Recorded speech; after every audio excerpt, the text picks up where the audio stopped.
नमस्कार, मैं हूं मनोज मनु। मुझे जवाब चाहिए मैं आपका स्वागत है। बात आज हम करेंगे दक्षिण की। जी हां, ग्रेटर हैदराबाद म्युनिसिपल चुनाव में बीजेपी ने इस बार अपनी बड़ी उपस्थिति दर्ज कराई है।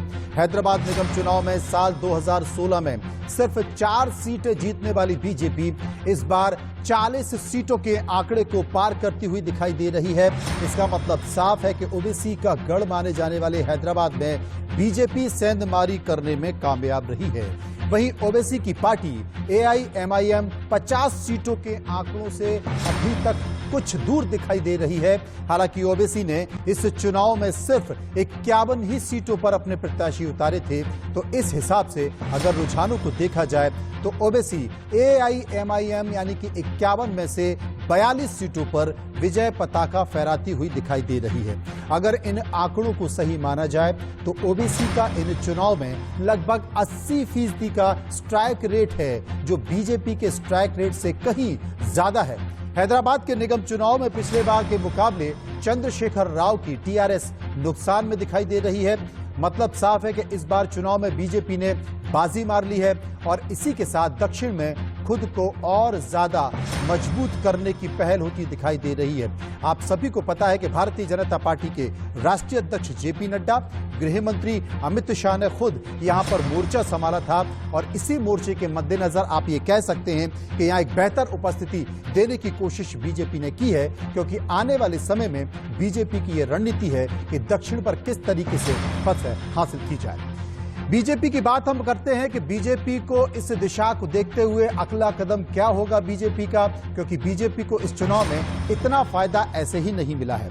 इस निगम चुनाव में बीजेपी ने अपनी इस निगम चुनाव में बीजेपी ने अपनी वो उपस्थिति दर्ज की है जिसके जरिए आप कह सकते हैं कि बीजेपी अब दक्षिण की ओर बढ़ रही है, क्योंकि तमाम राजनीतिक पार्टियों को पीछे छोड़ते हुए भले ही वो कब्जा नहीं करने जा रही है, लेकिन उसने खासी उपस्थिति दी है, क्योंकि हैदराबाद में होने वाले निगम चुनाव में बीजेपी ने अपनी पूरी ताकत झोंकी थी। बीजेपी अध्यक्ष, कई केंद्रीय मंत्री, बीजेपी शासित राज्यों के मुख्यमंत्री इस बार इस निगम चुनाव में उतरे थे और खूब बार पलटवार भी हुआ था।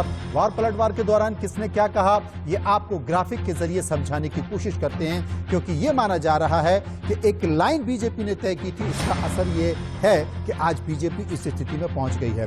हैदराबाद को देखें तो हैदराबाद को निजाम संस्कृति से निजात दिलाना ये सबसे बड़ा मुद्दा था और अमित शाह जो गृह मंत्री हैं उन्होंने ये बात अपने चुनावी भाषण में रखी।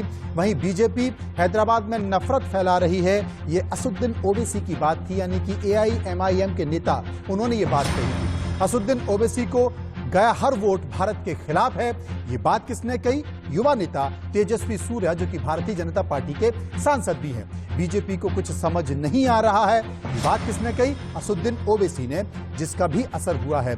ओवैसी ने विकास के नाम पर रोहिंग्या को बसाया, तेजस्वी सूर्या ने ये मुद्दा उठाया, जिसके बाद ये आरोप लगे कि बीजेपी हिंदू मुस्लिम कर रही है। तो वहीं अमित शाह सो रहे थे क्या, जो 30,000 रोहिंग्या यहां पर बस गए, ये बात असदुद्दीन ओवैसी ने अपने चुनावी भाषण में उठाई। सत्ता में आने पर हैदराबाद का नाम भाग्यनगर करेंगे, ये किसने कहा? ये उत्तर प्रदेश के मुख्यमंत्री योगी आदित्यनाथ ने कहा।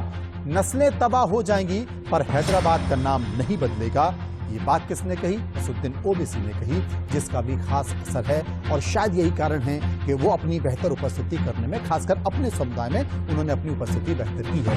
हैदराबाद की लड़ाई में किसका भाग्य उदय हुआ, यह सबसे बड़ा सवाल है। कुछ सवाल है जो हम इस चुनाव को लेकर उठा रहे हैं कि हैदराबाद की इस लड़ाई में किसका भाग्य उदय हुआ, हैदराबाद के लिए अब किसका द्वार खुलेगा? दक्षिण का द्वार है। बीजेपी की वोट स्ट्राइक से किसको नुकसान होगा? क्या हैदराबाद में और मजबूत हुए हैं ओवैसी? ये भी एक सवाल है। चार मीनार के चुनाव में बीजेपी ओवैसी की बल्ले बल्ले हुई है। यहां पर क्यों हुई है? तमाम समीकरण हैं, तमाम बातें हैं, इस पर आज चर्चा करना जरूरी है, क्योंकि मुझे जवाब चाहिए। सबसे पहले बात गोपाल कृष्ण अग्रवाल हैं, प्रवक्ता, उनसे हम बात करने की कोशिश करेंगे। जीवीआर शास्त्री हैं, राजनीतिक विश्लेषक हैं, प्रोफेसर हैं, उनसे हम समझने की कोशिश करेंगे। अजमल खान है, प्रवक्ता, AIMIM के, उनसे हम बात करेंगे। पॉल मैक्स नेता TRS के, उनसे हम समझने की कोशिश करेंगे कि जनाब इतनी ऊंचाई से इतने नीचे क्यों आ गए हैं। पुल्ला राव वरिष्ठ पत्रकार हैं, उनसे हम समझने की कोशिश करेंगे कि आखिर ये चुनाव कहता क्या है। सबसे पहले पुल्ला राव से चर्चा कर लेते हैं। पुल्ला राव साहब, आपसे मैं जानना चाहता हूं कि ये चुनाव कहता क्या है, क्योंकि अगर यहां पर ओवैसी की उपस्थिति देखी जाए, उनकी पार्टी की उपस्थिति देखी जाए, तो इसे आप इनकार नहीं कर सकते कि एक बेहतर उपस्थिति दी है यहां पर उन्होंने।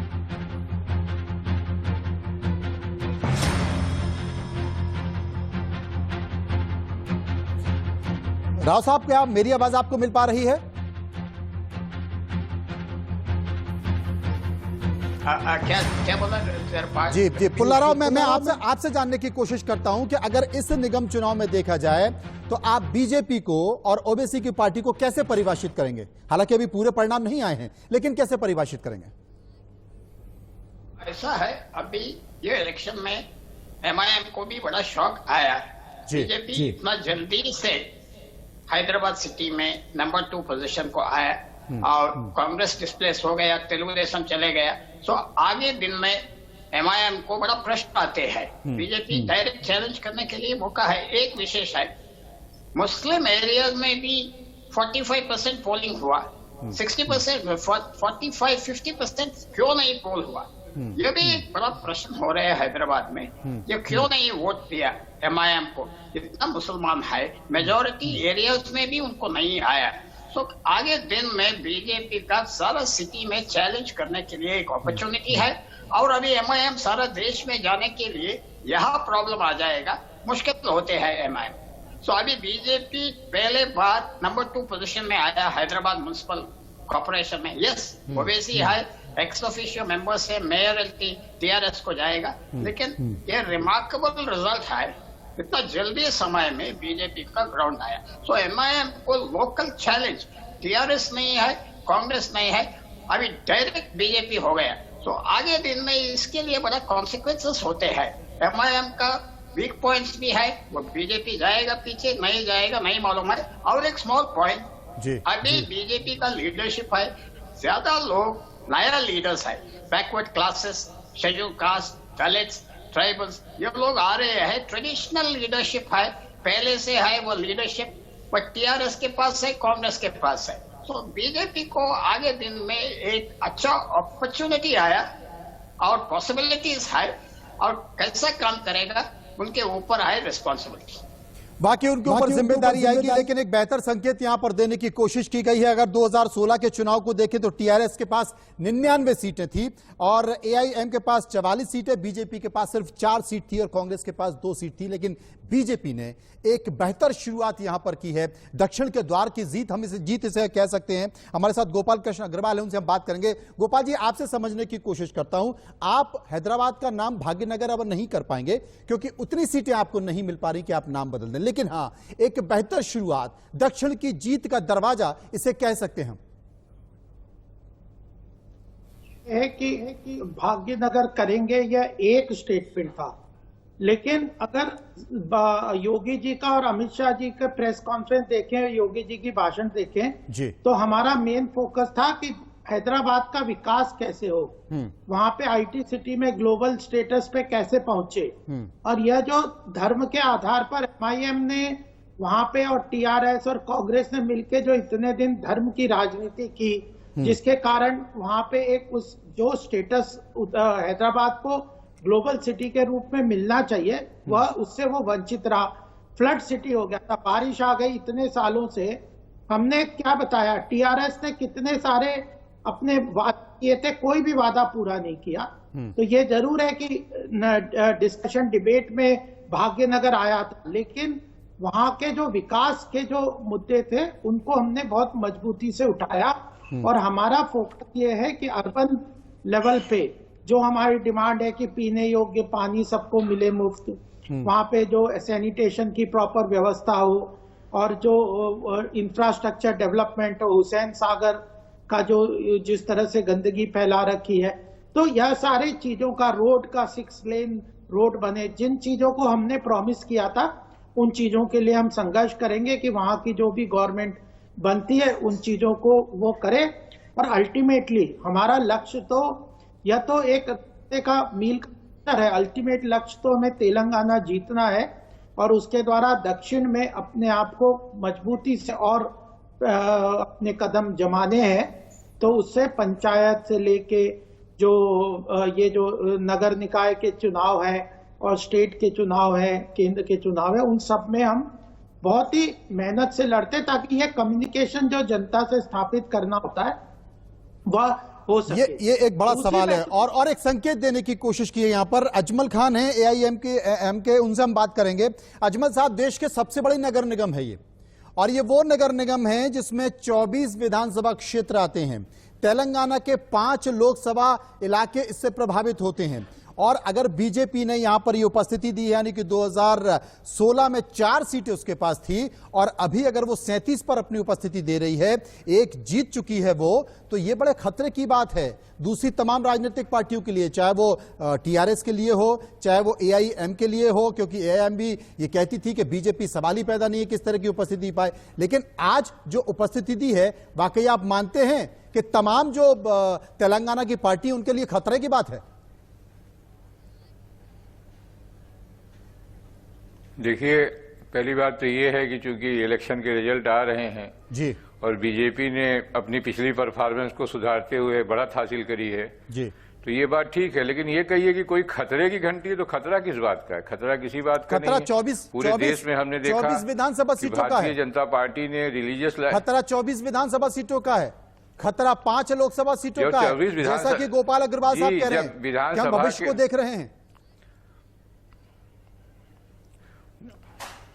देखिए, गोपाल अग्रवाल साहब तो अभी यहाँ डेवलपमेंट की नाली खरंजे की बात कर रहे हैं जी। इनके नेता लोग जो इस चुनाव में जो उनकी तकरीरें हैं उसको उस पर एक नजर डाल लीजिए। कोई सर्जिकल स्ट्राइक कर रहा है, कोई जिन्ना बता रहा है, कोई भाग्यनगर कर रहा है। बावजूद तो ये हमेशा वोट का ध्रुवीकरण रिलीजियस लाइन पे करते आए हैं। जो भी कुछ कर रहे हैं, लेकिन सवाल का जवाब नहीं, मैंने तो पहले ही कहा ना, मैंने तो पहले ही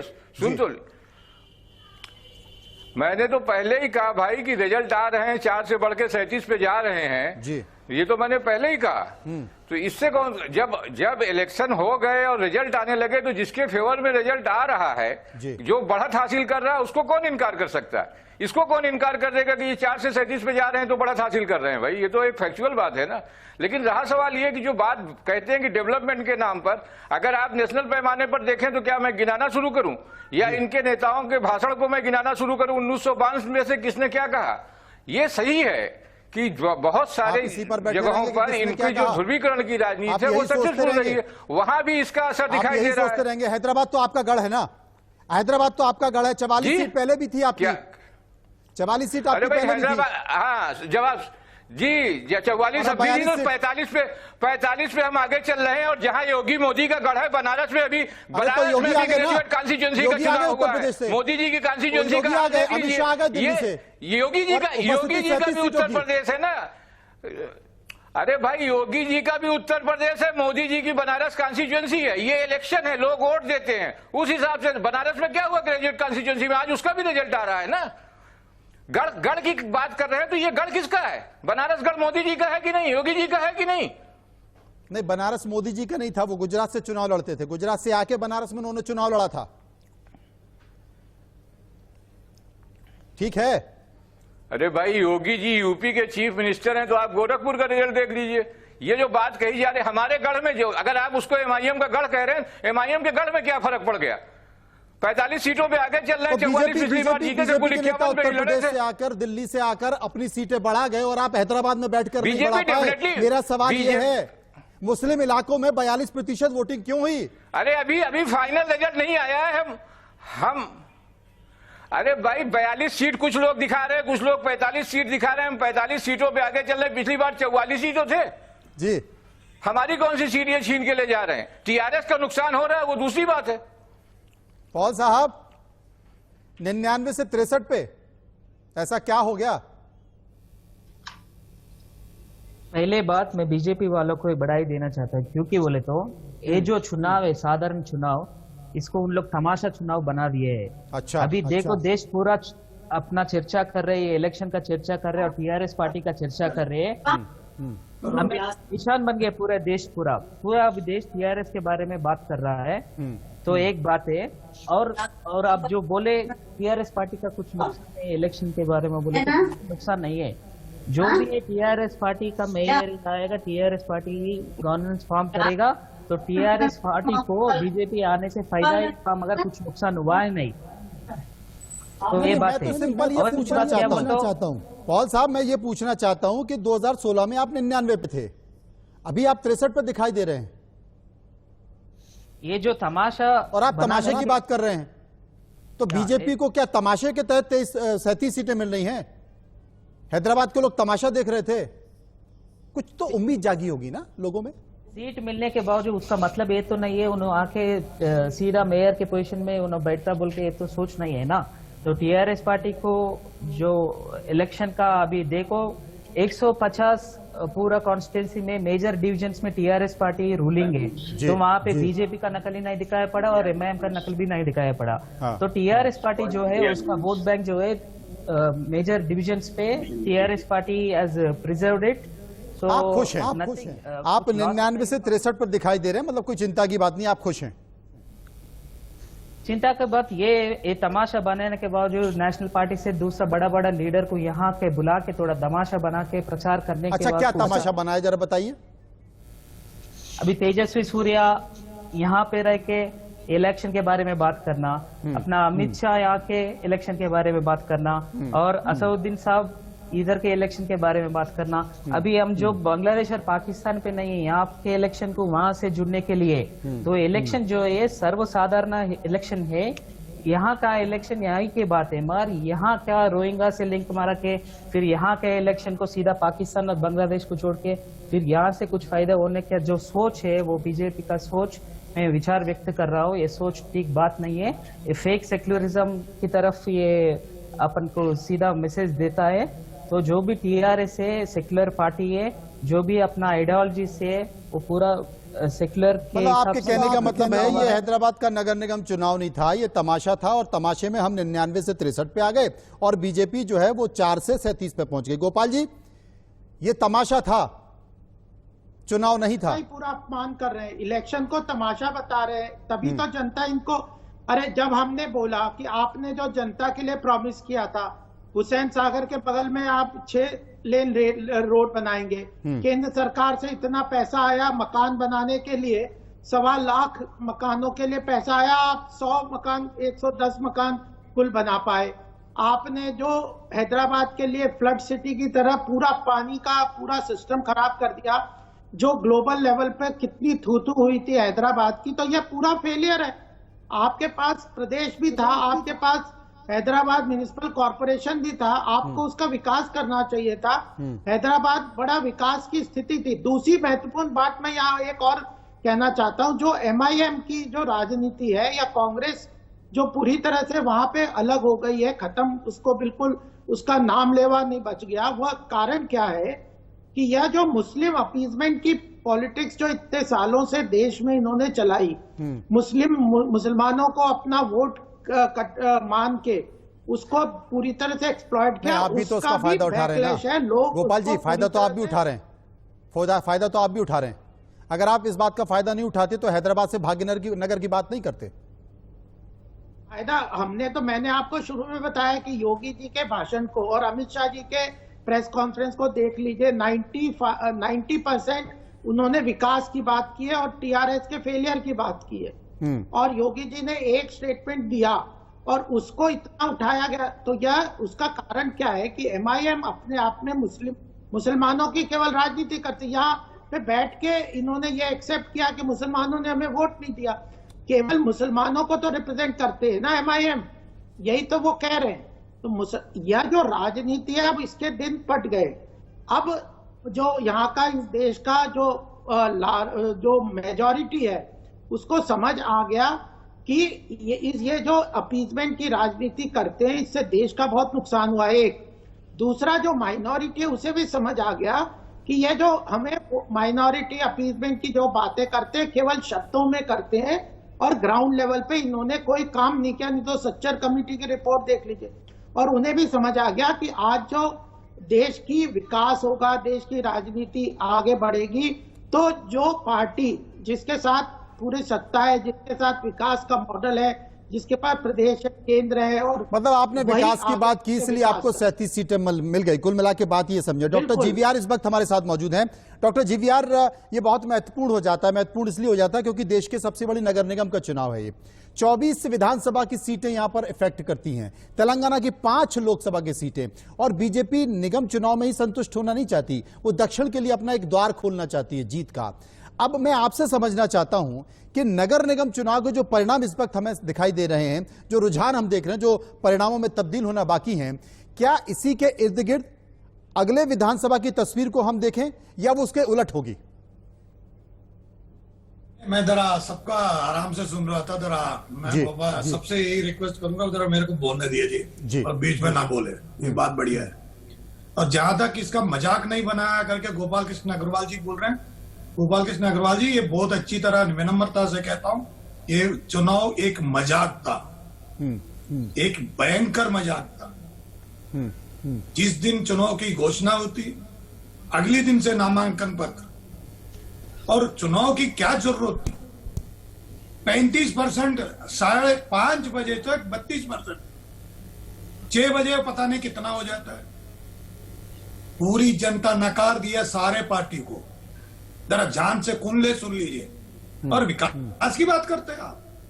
ITIR प्रोजेक्ट बेंगलुरु, हैदराबाद से बेंगलुरु क्यों लेके चले गए? क्या किशन रेड्डी आपका हैदराबाद का MP नहीं है क्या? संसद होने के नाते आपका जिम्मेदारी बनता ही नहीं बनता है? विकास विकास लेके क्या बैठ के बैठ क्यों? किसने मना कर दिया विकास करने से? क्या केंद्र सरकार को किसी ने मना कर दिया? मतलब जब तक आपकी झोले में हैदराबाद की म्युनिसिपैलिटी नहीं आती तब तक आप विकास नहीं करेंगे? क्या बात करो? जब बाढ़ आ गए थे कहां चले गए थे सारे? दुनिया परेशान थी, जनता परेशान थी, जनता के बाद आगे का कोई सोच नहीं था। आप 35% की क्या इस तरीके से संविधान बना है जो हमारे बड़े बड़े डेमोक्रेसी की बात करते हैं? क्या ये डेमोक्रेसी थी जो 35% के अंदर चुनाव हो गए थे, 40% में चुनाव हो गए थे, 40% एनालिसिस कर रहे थे, जो 60% आया नहीं था उनका क्या था? उन्होंने सारा नकार दिया। शर्म आना चाहिए सारे। लेकिन जीवीआर साहब, अगर पुराने समय के आंकड़े उठा के देखें तो 2009 में 42% मतदान हुआ था, 2016 में 45% मतदान हुआ था, और इस बार भी करीब 46% के आसपास मतदान हुआ है। बड़ा सुन लीजिए 32% था, ये मजाक था। 5 बजे 32% था, 6 बजे 13% बढ़ गया, सुबह 9 बजे तक 2% था, सुबह 9 बजे तक 2% था। अच्छी तरह इन्होंने ये बना, मजाक था और मजाक ही कहेंगे, और कोई कुछ भी बोल दे, ये राजनीति पार्टी की शर्म का चीज थी। इसके ऊपर आप ऐसी टिप्पणी नहीं कर सकते हो। आप किसी के ऊपर चिल्ला दोगे तो चिल्लाने से कुछ नहीं होने वाला है। आपने क्या बनाया? सर्जिकल स्ट्राइक की बात करी। क्या सर्जिकल स्ट्राइक का मतलब क्या होता है? म्युनिसिपैलिटी इलेक्शन में ज्यादा बोलोगे तो पाकिस्तान, चाइना, इसके अलावा कुछ बात कर सकते हो? चलो आप मेरे साथ अर्थशास्त्र में बोलो, मैं जरा एक एक पन्ने की जवाब देता हूँ। जनता को कहीं का नहीं रहे होंगे।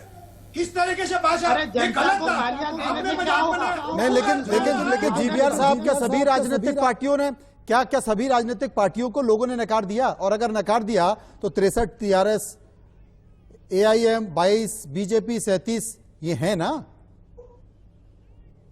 नोटा का भी विकल्प होता है ना? अगर नकार दिया होता तो नोटा दबा दिया होता। चुनाव में कुछ बोलने दीजिए, वो सही बोल रहा है। माफी मांगा, चुनाव आयुक्त ने बाहर आके माफी मांगा, 20 लाख 32 लाख के वोट गायब हो गए, और उसका क्या हुआ किसी को नहीं पता। क्या कंसल्टेशन किया था? ड्यू प्रोसेस की कंसल्टेशन हुई थी, सबसे विचार हुआ था 10 दिन में। ये शास्त्री जी और कांग्रेस और हारते तो किसियानी बिल्ली पंजा नोचे वाला है। अभी EVM को भी गालियां देना शुरू कर दो।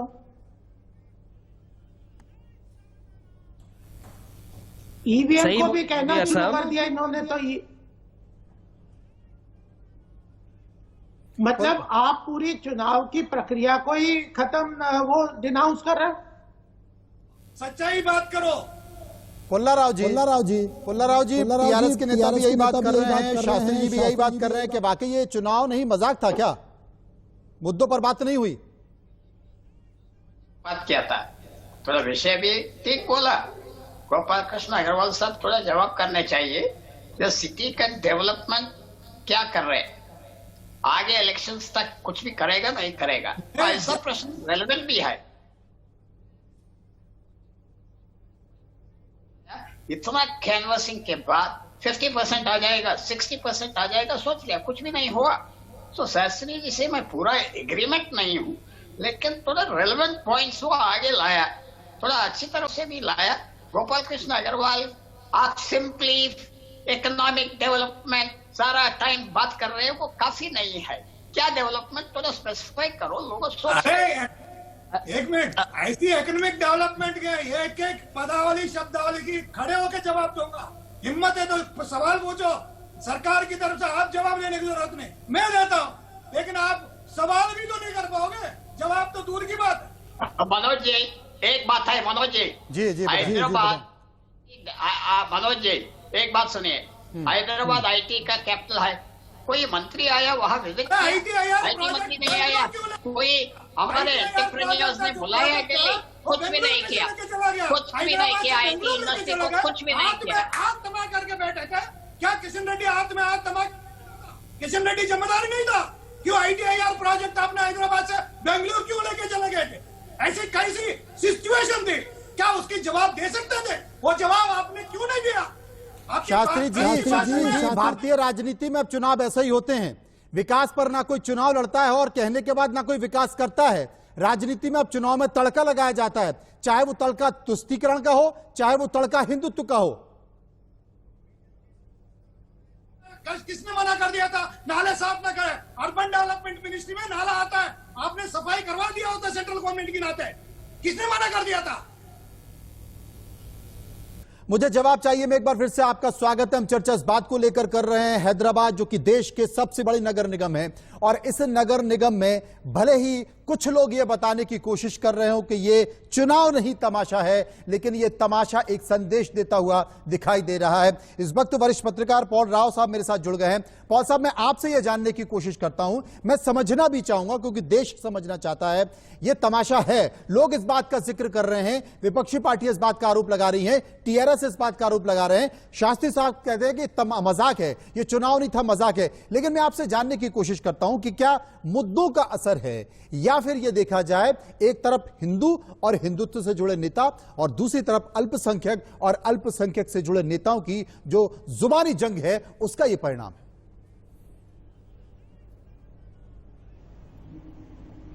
हमसे बात कर रहे हैं? जी, आप ही से बात कर रहा हूं पुल्ला राव साहब। मैं अभी एक पॉइंट स्ट्रेस करना चाहिए। जी, बहुत साल से ये कम्युनल डिवाइड है हैदराबाद में, कम्युनल डिवाइड नहीं है, ठीक नहीं है, कम्युनल डिवाइड है, एडजस्टमेंट चलता रहते हैं और थोड़ा प्रॉब्लम्स भी आ रहे हैं। एमआईएम बड़ा एजर्टिव रिलीजन कर रहे हैं, बीजेपी अकेला नहीं कर रहे, एमआईएम भी कर रहे, लोगों वॉच कर रहे। लेकिन मैं एक पॉइंट बोलना चाहिए, ये आईटी के बारे में, हैदराबाद सिटी इंडिया का कैपिटल है, लेकिन ये गवर्नमेंट कुछ भी नहीं किया, कोई मंत्री विजिट नहीं किया, कोई फैसिलिटी नहीं किया। सो बीजेपी का जेन्युइन डेवलपमेंट करने का एक मौका है हैदराबाद में, आगे इलेक्शंस का पहले, अभी तक वो कुछ भी नहीं किया। मौका है वो आने काम करने के लिए, अभी लोग देख रहे हैं ये इलेक्शन के बाद क्या करेगा। सो इतना तक मैं शास्त्री जी का ये पॉइंट में मैं एग्रीमेंट कर रहा हूँ, ये थोड़ा डेवलपमेंट करो और दिखाओ बीजेपी का। ये इश्यूज है, रिलीजियस इश्यूज सारा टाइम में है, लेकिन डेवलपमेंट का फोकस बीजेपी करते हैं, बीजेपी को और अच्छा रिजल्ट आते हैं, वो डेवलपमेंट में फोकस नहीं किया इस बारे। शास्त्री जी बार बार सवाल करने से जी, मॉडल बोलने से, ये दो चीजों की लेकर रस्सी लेकर घूमते हैं लोग, या मॉडल बोलेंगे ये? अरे आपकी 6 साल की सरकार है भाई साहब, केंद्र सरकार है, आपने 6 साल के अंदर 6 बजट अनाउंस किया था, और 6 साल के अंदर तेलंगाना स्टेट से आपने कितने लाखों करोड़ रुपए ले ली। शास्त्री जी, ये बात आप कह सकते हैं, शास्त्री जी ये बात आप कह सकते हैं, लेकिन अगर 37 सीटों के मतदाताओं ने वोट डाला है तो इसका मतलब उनको तो उनकी बातें ठीक लग रही है ना, भले ही आपको नहीं समझ में आ रही हो, लेकिन 37 सीटों पर अगर बीजेपी बढ़त बना रही है तो उन सीटों के मतदाताओं को बहुत ठीक लग रही है, और पार्टी बीजेपी या बीजेपी के नेताओं को उनको कम्युनिकेट करना है, आपको या हमको नहीं। ये एक ही मिनट में किस तरीके से ये मुद्दा, क्योंकि सारे पार्टियां ऐसे सिचुएशन पे आ गए, बैंकरप्ट सिचुएशन है ना, उनके पास डेवलपमेंट एंड अपलिफ्टमेंट जो जनता की साथ है वो बात नहीं करेंगे। वो बात क्या करेंगे? स्ट्राइक करेंगे, नहीं तो पीवी नरसिम्हा राव, एनटी रामाराव का जो समाधि है वो उठा के फेंक देंगे। बस इनके पास ऐसी फालतू लोग हो गए हैं, इतने भी पार्टी है। मैं इलेक्शन कमीशन होता सारे पार्टी को खत्म कर देता, क्योंकि उनकी मुद्दा ही नहीं। पॉल मैक्स, अगर देखा जाए तो बीजेपी और एआईएम दोनों पार्टियों के बीच जो जुबानी जंग है, जो मुद्दे उठाए गए, ये लगा कि यहां पर ध्रुवीकरण हो रहा है। इस बीच आप मानते हैं कि आपको नुकसान हुआ है? आने वाले जो चुनाव हैं, उन चुनाव को मद्देनजर आप क्या करने वाले हैं? जीवीआर साहब अब सही बात बोले, ये नुकसान जो है पूरा देश को और अकाली टीआरएस पार्टी को भी। नहीं, आप अपनी सोचिए, देश के छोड़ दीजिए, अभी अपन हैदराबाद की बात कर लेते हैं। अब अगर राजनीति बनाना चाहते हो सही में, आपको रीजन के बारे में राजनीति बनाने के क्या अवसर है? अब तेलंगाना की बात करिए तो ठीक है, तेलंगाना में आपको चुनाव लड़ना है तो सीधे साफ चुनाव लड़ो, मगर चुनाव लड़ने के लिए आप तमाशा पॉलिटिक्स करके आपका बड़ा बड़ा नेता यहाँ पे आके यहाँ पे रह के फिर आपका बड़े भाई, अब आपके पास इतने बड़े नेता हैं तो नहीं है तो क्या करें? गोपाल साहब के पास तो एक से बड़े नेता हैं, तो बड़े बड़े नेता हैं तो वो उतार दे। भाई युद्ध होता है तो फिर ये थोड़ी देखा जाता है कि छोटा हथियार इस्तेमाल करना है या बड़ा हथियार इस्तेमाल करना है, जीतना है। और अगर बड़े हथियार से जीता जाए तो बड़ा हथियार सही क्यों? गोपाल साहब ठीक बोल रहा हूं ना मैं? जनता के लिए जो सेवा करते हैं उनको नेता माना जाता है, उनकी सेवा की भावना से। ये नहीं कहता अपने बहुत गिरा हुआ नीति यहाँ पे रिलीजन के बारे में पॉलिटिक्स करे, बहुत गिरा हुआ नीति होता है। अब जो अब सर्जिकल स्ट्राइक आके अपना सिटी में सर्जिकल स्ट्राइक करने के लिए क्या सोचते हैं आप? करके दिखा दो यार, इतनी हिम्मत है तो करके दिखा दो, एक बार सर्जिकल स्ट्राइक करके दिखा दो। अरे यही बात जो कही थी ओवैसी ने यही बात तो कही थी शास्त्री जी, और बस ये बात कही थी तो पिछली बार 4 थे, इस बार 37 आ गए। यही तो कहा था ओवैसी ने, यही तो चैलेंज किया था। सुन लो, चाइना के साथ ऐसे रिलेशन बनाए, आग में आग डाल के 2 लाख करोड़ रुपए खर्च किया इन्होंने। एक सेक्युलर सिटी को यहाँ पर रह के रिलेशन का कास्ट ये। See, first of all, you cannot build a religion in the name of caste, creed and all these things. So, अभी आपको सही में राजनीति बनाना बोले तो यहाँ पे आके फिर चुनाव लड़ना है तो लड़ो, फिर आके यहाँ पे फेक सेक्युलरिज्म के नाम पे यहाँ पे लोगों को काली पीलू कहीं को छुड़ाना करने के लिए वो जरूरत नहीं। पॉल साहब आपने कहा यहाँ चुनाव लड़ना है तो लो, लेकिन आपको पता है कि चुनाव क्या होता है? राजनीति। और राजनीति को अगर आप संधि विच्छेद करेंगे, अलग अलग करेंगे, तो राज करने की नीति, और राज करने के लिए किसी भी नीति का इस्तेमाल किया जाता है, उस नीति का इस्तेमाल किया जा रहा है। आपका सोच ही गलत है, इसको बदलना पड़ता है। बीजेपी ऐसे कर रहा है बोल के हमें यही चिंता है, और जो भी तमाम सूट कर रहा है ना, आपको सूट नहीं कर रहा, उनको सूट कर रहा है। नहीं, चुनाव होता है जनता के लिए, पार्टियों के नहीं। चुनाव होता है पार्टी के लिए नहीं होती, चुनाव होता है जनता के लिए। तो आप जनता के लिए, तो पॉल साहब जनता की बातें करें, पॉल साहब जनता की बात करें। कांग्रेस जनता के मुद्दे उठाए, बीजेपी के जो मुद्दे वो उठा रही है और उसको सफलता मिल रही है, तकलीफ क्या है? मैं सीधी एक ही बात बोलना चाहता हूँ, पूरा करा है, ये पूरा तमाशा पॉलिटिक्स है और गिरा हुआ पॉलिटिक्स है। गोपाल जी, ध्रुवीकरण करने की कोशिश की गई चुनाव की, हिंदू और हिंदुत्व के मुद्दों को उठाया गया और इस चुनाव को तमाशा बनाया गया। 37 सीटों पर आपको ये तमगे दिए जा रहे हैं।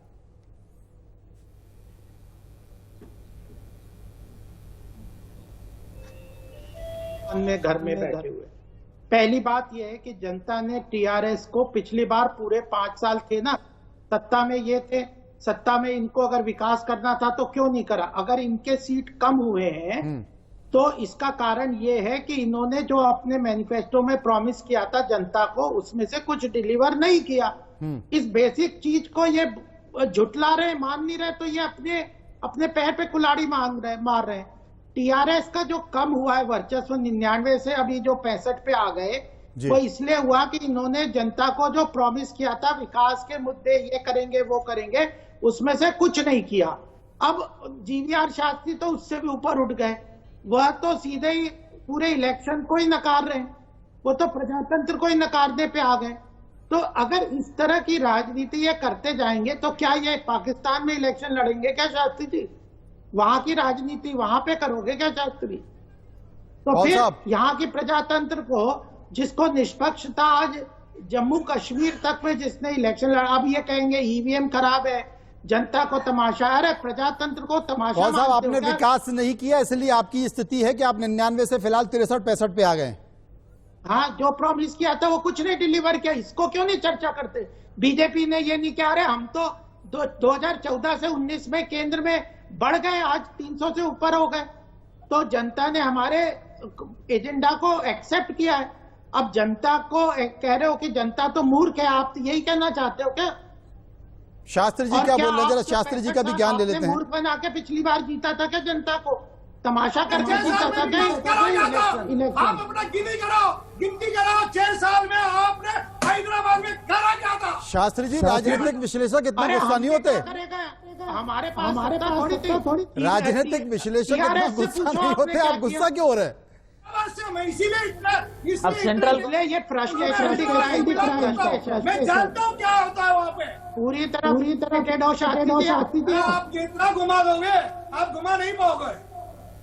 अरे अगर हैदराबाद में सत्ता किसकी थी? टीआरएस से पूछो ना, क्यों नहीं किया काम?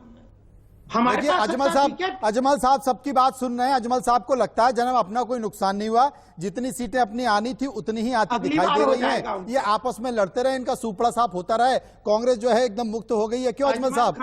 और आपके चेहरे पर जो स्माइल है, जो मुस्कुराहट है, वो ये दिखाई देती है, वो ये शो कर रही है अपना काम हो गया। नहीं, ये थोड़ा बच गए, लेकिन अगली बार साफ हो जाएंगे। कोई नाम लेने वाला नहीं रहेगा भारत। आप दोनों पास बैठे हैं। अजमल साहब, नस्ल अगर खत्म होनी है तो अजमल साहब की होने वाली है। अगली बार आपकी बारी है। अगली बार तक नस्ल आपकी अजमल जी साफ हो जाएगी आपकी। टीआरएस पार्टी थोड़ा बचने का सवाल ही नहीं उठता। हमें इस इलेक्शन से कुछ नुकसान हुआ ही नहीं। ये बीजेपी लोगों उन लोग को समझ में आना, तो मेरा विचार है उन लोग को कहीं को समझ में नहीं आ रहा बोल के। तो बीजेपी जो है, जो राजनीति यहाँ पे कर रहे, तो राजनीति यहाँ करके साउथ को हासिल करने से हम सेंट्रल पे कुछ करेंगे बोल के उसको गलत विचार है। इससे कुछ भी नहीं होता। तो टीआरएस को बनाया है तेलंगाना पार्टी, यहाँ पे रह के लोगों के साथ घूमे तेलंगाना पार्टी। अब जब भी रिसेंटली फ्लड्स हुआ था, आपके कई बिग्स बोले सेंट्रल से आए, और आप उन्होंने आए क्या अभी फ्लड्स पे? उन्होंने यहाँ पे पैर ही नहीं रखे, नहीं घूमे यहाँ से। यहाँ का जनता का पल्स को नहीं मालूम लोगों को। तो उन लोग यहाँ आके जब नहीं करते, राजनीति के बात करके फिर तेलंगाना में। अरे पॉल साहब, जब जनता का पल्स नहीं पता है, जनता की नब्ज नहीं पता है, तब तो 37 पे पहुंच गए। अगर जनता की नब्ज पकड़ ली तो पता नहीं कहां पहुंचेंगे। अब बार बार यही बात बोल रहे, मैं इससे बोल रहा हूँ, इससे कुछ भी नुकसान नहीं है टीआरएस पार्टी को। क्यों नहीं है? 99 से 63-65 पे आगे कोई नुकसान नहीं है। टीआरएस पार्टी को इसको कुछ नुकसान ही नहीं है। बंगाल की खाड़ी में पहुंच जाएंगे। मेयर जो है हम ही फॉर्म करेंगे, तो इससे क्यों कुछ प्रॉब्लम नहीं है। शास्त्री जी, टीआरएस को कोई नुकसान नहीं है इन चुनाव में? नहीं, नुकसान की बात सुनो। पहली बात जरा ध्यान से सुन लीजिए। उसको राजनीतिक विश्लेषण नहीं कह सकते हैं जो सच में जनता के मुद्दे के ऊपर हमने बातचीत किया हो और जनता के मुद्दे पे चुनाव हुआ हो। लेकिन जिस चुनाव के अंदर 40%, 35% का चुनाव हो और उसके बाद रात की 1 घंटे के अंदर 12-13% का भगवान मालिक है, और वो भी मैनुअल वोटिंग कराया हो। क्यों मैनुअल वोटिंग कराया किसी को भी नहीं पता। बीजेपी को यह आपत्ति भी नहीं है, उन्होंने आपत्ति भी ये नहीं करी, क्योंकि उनको हर आदमी अपने हिसाब से कर लिया। मैंने जनता की तरफ से बात कर रहा हूँ, चुनाव जनता के लिए था और मैं जनता को रिप्रेजेंट करूंगा, और जनता की तरफ से ये कह रहा हूँ। आपने करा क्या? ये मजाक इस तरीके से, क्योंकि पिछली बार चुनाव आयोग ने बाहर आके 32 लाख वोट गायब हो गए थे। उन्होंने कहा माफी मांगा सार्वजनिक रूप से। सर, सार्वजनिक रूप से माफी मांगने की क्या जरूरत थी? अभी क्या हुआ? सेम ऐसी सिचुएशन थी। क्या ड्यू डिलिजेंस नहीं था? समाज के अंदर बहुत लोगों से बात कर सकते थे, सेवा संस्थाओं से बात कर सकते थे, एनकरेजमेंट कर सकते थे। 50%, अजमल साहब जो कह रहे हैं कि 30-35% वोट और 1 घंटे में इतना प्रतिशत 10-12% वोट बढ़ गया, ये कुछ कहता है। आप सहमत हैं इनकी बात से? आप तो राजनीतिक पार्टी हैं। जो भी था उसको सेट कर देना चाहिए था। की बात से मैं इनकी बात से सहमत नहीं हूं। तमाम सारे इलेक्शन हमने देखे हैं जी, और आपने भी देखा होगा, कभी वोटिंग परसेंटेज कम होते हैं, किसी आवर में बहुत ज्यादा वोटिंग होती है, कभी कभी 1 आध घंटे तक वोटर्स जो है पोलिंग बूथ पे दिखाई नहीं देते हैं, तो ये कोई बात नहीं है। अब इलेक्शन खत्म हो गए हैं और जो रिजल्ट आ रहा है उसे सहृदयता से लोगों को स्वीकार करना चाहिए।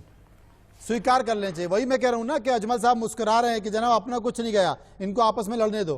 क्यों अजमल साहब? आपको वोट देंगे, अपना जो था वो मिल गया तो आ जाएंगे तो आपका तो जो दोनों तरफ का रोटी बन बात जो कह रहा था कि लोग शांत हो तो कहें।